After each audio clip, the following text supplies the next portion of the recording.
Hello Aries, Sun Moon Rising and Venus Signs. Kamusta kayo? Sana po nasa mabuti kayong kalagayan. Welcome back po sa Star Tarot at kung bago kayo rito, welcome din po kayo. Please subscribe, like, share my videos and leave me a comment kung naka-resonate po kayo. Thank you. Tignan natin ang mga messages para sa inyo ni Universe ngayon. We have the Hanged Man.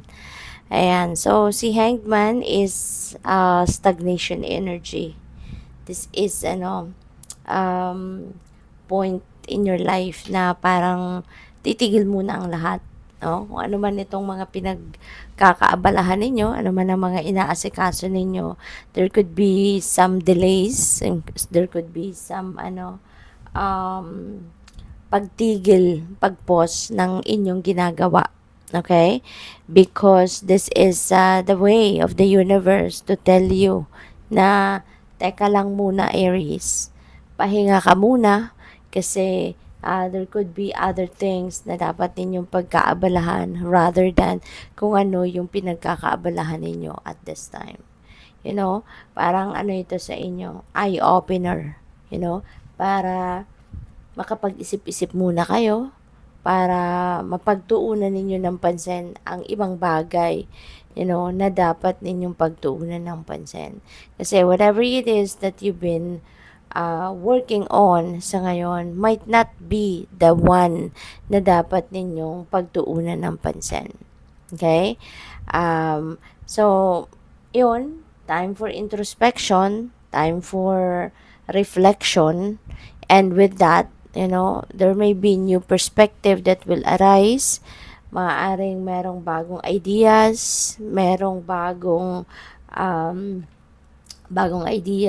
mga bagong plano, na maaaring dumating or maaaring mangyari. Okay? So, yun. So, what else? We have the lovers. And so, the lovers is making a decision time. At kung ano man ang pagdedesisyonan ninyo might be linked sa inyong relasyon. Yung relationship naman na to is not limited to romantic relationship. Pwede rin na mayroon kayong kailangang pagdesisyonan regarding sa pakikipagkaibigan, or sa pamilya, or yun nga, baka sa ka-romantic partner ninyo. So, baka meron ditong kailangan kayong desisyonan na sitwasyon, sa mga relationships, yung ganon. For others of you, baka meron kayong iniisip na pagbabago, meron kayong gustong baguhin sa inyong relasyon, could be relationship dynamics, pwedeng ganon, or baka gusto mo nang mag-level up, yung inyong relationship kung nasa current relationship na kayo, Pero kung kunyari, baka single pa kayo, baka gusto na ninyo ngayon na pumasok, sa love and romantic relationship, pwede rin ganon. Kasi baka meron din nandiligaw na sa inyo kung kayo ay single pa, 'di ba? So baka gusto mo nang magkaroon ng love life, 'di ba? So, that could be the decision then na kailangan mong gawin. We also have 10 of Cups. So, most likely, ang iba sa inyo dito is going to level up your commitment with your person.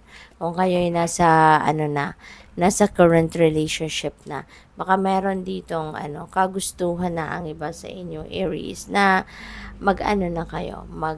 pumasok na kayo sa relationship. Pwedeng ganon.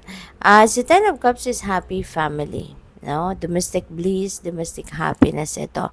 Masaya ang pamilya, masaya ang relationship, masaya ang samahan, ng inyong mga anak towards mga magulang or yung between siblings, masaya. And even sa mga kaibigan, masaya yung relasyon sa mga magkakaibigan din. So, ganun ang kaganapan dito, siguro din, yung mga ninyo sa ngayon, wants, yung mga gusto ninyo, mga kailangan ninyo, nandiyan na din, You were able to provide that for the family, kaya masayang-masaya ang lahat, 'di ba? Parang, ah, there's so much happiness and joy na maaring nararamdaman ng bawat isa sa inyo dito, Aries, no? So, parang, alam mo yun, yung puntong masasabi mo na wala ka nang hahanapin pa. Parang ganun.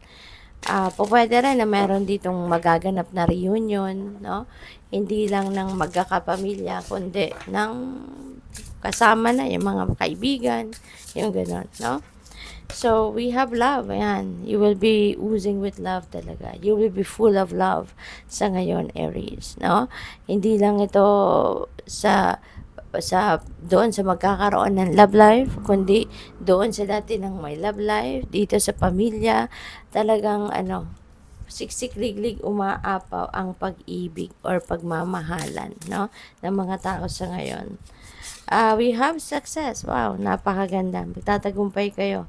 Kaya pala masaya din kayo kasi pwede rin na meron kayong success, meron kayong tagumpay na nakamit dito or makakamit, or po pwedeng on a personal level, or po pwede rin na dito ay pamilya, no? Baka merong pinagtagumpayan ng pamilya, merong pinagtagumpayan na problema, na solve na, nahanapan na ng solusyon, yung pwedeng ganon, no? So, what else? We have refuge, man. So, ito din ang kailangan ninyo siguro sa ngayon. 'Di ba? Lalo-lalo na, no, na meron din kayong hanged man energy.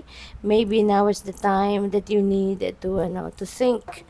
'Di ba? Kailangan ninyong pag-isipan. Kailangan ninyong magnilay-nilay, magmuni-muni, yung ganon. Okay? So that you'd be able to, you'd be able to think, you'd be able to make a decision na talagang nasiguro ninyo na napag-isipan ninyong mabuti, something like that.